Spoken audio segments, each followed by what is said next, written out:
खुलुमबाय स्टुडिअ दं आं राकेश रामसियारि चिरां जिल्ला बिजनीनि सिङाव थानाय सिलबारि गेलेग्रा फोथाराव फ्री रिक्रुटमेन्ट ट्रेनिं होनाय हाबाफारिया दिनै थुंगिबाय।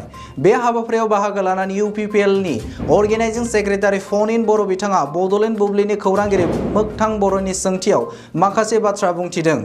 मैया बिजनीयाव एजुकेशन पलिसिखौ लानानै बिजनी कलेजनि अडिटोरियाम हलाव सावरायलायनाय जादों। भारत सरकारनाव मोनसे आलादा एजुकेशन पलिसि दं, आसाम सरकारनावबो मोनसे आलादा एजुकेशन पलिसि दं। थिग बिदिनो BTRआवबो सोलोंथाइखौ बोरै जौगाहोनो बेनि थाखाय आलादा एजुकेशन पलिसि खालामनो आखायाव लादों। बे लेखानो मोनफ्रोमबो जिल्लानि थाखाय मोनफा मोनफा एक्सपार्ट कमिटि दानानै होदों। कलेज फरायसालिफोरखौ नायगिदिंहोनो थाखाय एक्सपार्ट कमिटिनि बिबानगिरिफोरा मा जेंना दं बेखौ नायगिदिंनो निउ एजुकेशन पलिसिखौ खावलायनाय जागोन। सिलबारि गेलेग्रा फोथाराव फ्री रिक्रुटमेन्ट थुंगेनाय बे हाबाफारियावनो बाहागो लानानै सुबाइजार ब्लक इउथ सेलनि गाहाय नेहाथारि फुंखा नार्जारिया बुङो दि डिफेन्सआव साख्रि लानोब्ला माबायदि साखाफारा जानांगोन बेनि सायाव बिथा खालामनानै फिजिकेलि थिउरि रिटेन फोरोंथाय होदों आरो गोबां सोलोंसाफोरानो जोबनायाव एबा जोबनायखौ दुखु मोनदों मानोना सोलोंबावनो गोसोमोन आरो बिथांमोना बुङो दि BTR सरकारा थाखा फैसा गारनानै बे 30 दिन सोलोंथाइखौ होबाय, बेवहाय सेक्रिफाइसनि खोथा थायो। बे गोरलै बाथ्रा नङा। BTR सरकारखौ साबायखर होनांगोन। बे समाव बिजनीनिफ्राय मोगथां बर'नि खौरां। BTR सुक्ति बायदियै बड' इउथ्सफोरखौ बर' लाइमोनफोरखौ भारतनि पारामिलिटारि आसाम पुलिस आरो आर्मियाव थिसननायनि लिरनाय दङ।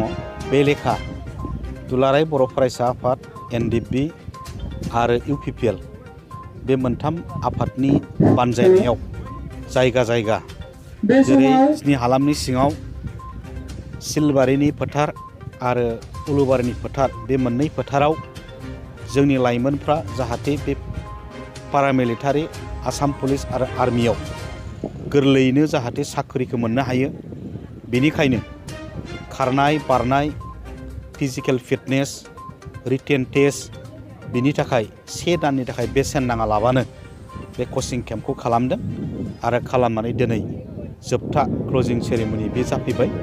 मैया उलुबारिनिया जाखांबाय।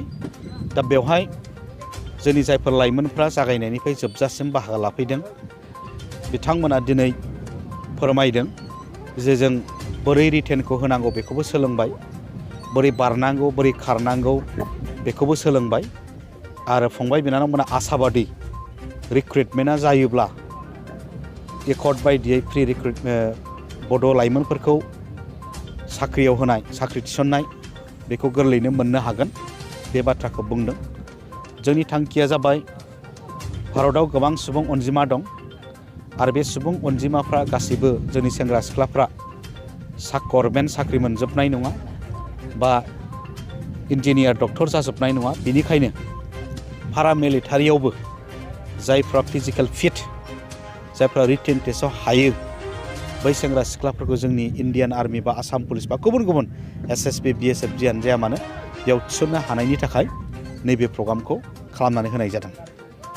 जे मैया निउ एडुकेशन पलिसिखौ लानानै जे मोनथाम जिल्लायाव सावरायनाय मैया जालांनाय मोनथाम जिल्लायाव सोलोंथाइनि सायाव सावरायनाय बियो भारत सरकारा आलादायै एडुकेशन पलिसि दङ। आसाम गभर्नमेन्टआबो आलादा एडुकेशन पलिसि दङ। थिग बिदिनो BTRआव जोंनि सोलोंथाइखौ जों बोरै जौगाहोनो बिनि थाखाय BTR गभर्नमेन्टआबो आलादा मोनसे सोलोंथाइनि पलिसि बानायनो आखायाव लादों। बे लेखानो मोनफ्रोमबो जिल्लानि थाखाय मोनसे एक्सपार्ट कमिटि दानानै होदों। बे एक्सपार्ट कमिटिया मैया बिजनी साब डिभिजनाव फैबाय। बिथांमोना स्कुलाव थांदों, कलेजाव थांदों, हायार सेकेन्डारियाव थांदों आरो बे स्कुल कलेजफोराव थांनानै बिथांमोना स्टाडि खालामदों जे जोंनियाव मा प्रब्लेम दं आरो बे प्रब्लेमफोरखौ बोरै सल्भ खालामनो हायो आरो सल्भ खालामनानै जाहाथे जोंनि BTRनि सोलोंथाइया दावगानो हायो बिनि सायाव रिपर्टखौ लानानै बिजनी कलेजनि अडिटोरियाम हलाव सावरायनाय जादों आरो मिथिनायाव बे एक्सपार्ट कमिटिनि सेलेक्टेड मेम्बारफ्रा दा बावैनो दिल्लीयाव थांगोन दिल्लीयाव थांनानै फैफिननानै जोंनि बिटिआरनि सोलोंथाइखौ जौगाहोनो थाखाय मा पलिसि बानायजायो बेनि थाखाय सावरायनानै बिटिआरनि मोनसे एडुकेसन पलिसि बा एडुकेसननि सोलोंथाइनि मोनसे मडेलिटि बेखौ खालामनाय जागोन। प्रि रिक्रुटमेन्ट ट्रेनिं सेन्टार सिलबारि बेखौ दिनै जोङो क्लजिं खालामनाय जाबाय। 4 अक्ट'बरनिफ्राय फैयै फैयै बेयो दिनै मास मोनसे जाफैबाय 30 days। बेनिखायनो बेखौ जोङो दिनै फोजोबनाय जाबाय। गोबां इयुथ्सफोरखौ डिफेन्सआव माबोरै जोङो रेडि जानांगौ बा माबोरै जोङो साखाफारा जानांगौ बेखौ बेयाव फोरोंनाय जाबाय। रिटेननिफ्राय लानानै बा थिउरिनिफ्राय लानानै बेयाव फिजिकेल एक्सारसाइससिम जोङो फोरोंदों।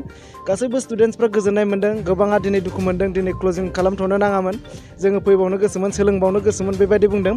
आसाम पुलिसाव खारखांनायफोर गोबां दङ, बिथांमोना थिउरिनि क्लासखौ कन्टिनिउ खालामनानै बेबायदि बुंबाय थादों। थेवबो जोङो दिनै फर्मेलि बेखौ फोजोबथ'नाय जाबाय।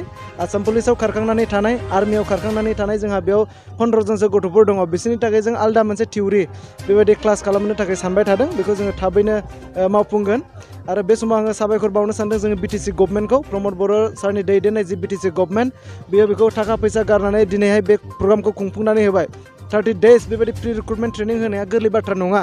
बेयाव गोबां सेक्रिफाइसनि बाथ्रा थायो। जोङो बेयाव सेक्रिफाइस खालामदों। जोंहा टिउटरफोर दङ, फिजिकेल इन्सट्राक्टरफोर दङ, एक्स आर्मिफोर, बिसोरो बेयाव सेक्रिफाइस खालामदों। जेबो जोङो मोनाखै। थेवबो बे प्रग्रामखौ खुंफुंना होनायनि थाखाय जोंनि जेनाखि बिटिसि गभर्नमेन्ट बेखौ आङो साबायखर बावदों। आरो स्पेसियेलि जायफ्रा बेयाव जोंनि मेनेजमेन्ट टिम जानानै बेयाव बाहागो लाबाय आरो जोंनि फिजिकेल इन्सट्राक्टर जानानै बाहागो लाबाय, टिउरिनि टिउटर जानानै बाहागो लाबाय, गासैनिसिमबो आङो जोंनि मेनेजमेन्ट टिमनि जानानै आङो साबायखर बावबाय। आरो फैबाय थानाय समाव नैबे ट्रेनिं जोङो जि होबाय बे होनायनि दारै गथ'फ्रा निस्सय इमप्रुभ जादों। आरो बे गथ'फ्रा एसएससि आरो बेबायदिनो आसाम पुलिस गासैखौबो क्रेक खालामगोन, पास खालामगोन, आङो बेखौ मिजिंथिबाय।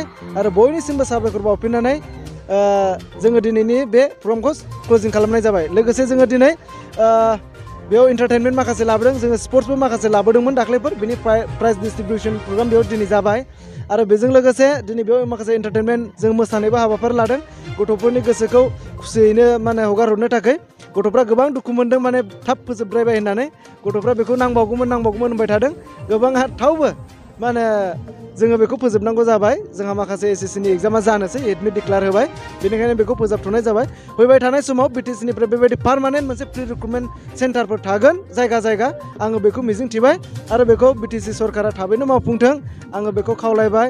आरो बेबायदिनो बे प्रि रिक्रुटमेन्ट ट्रेनिं सेन्टारनि दारै गोबां इयुथ्सफ्रा, लाइमोनफ्रा जोङो मिलिटारि, पेरामिलिटारि बेबायदिनो डिफेन्सआव साख्रि मावनाय मोनसे खाबुखौ मोननो हाथों, बेखिनिखौ बुंनानै दोनथ'नाय जाबाय।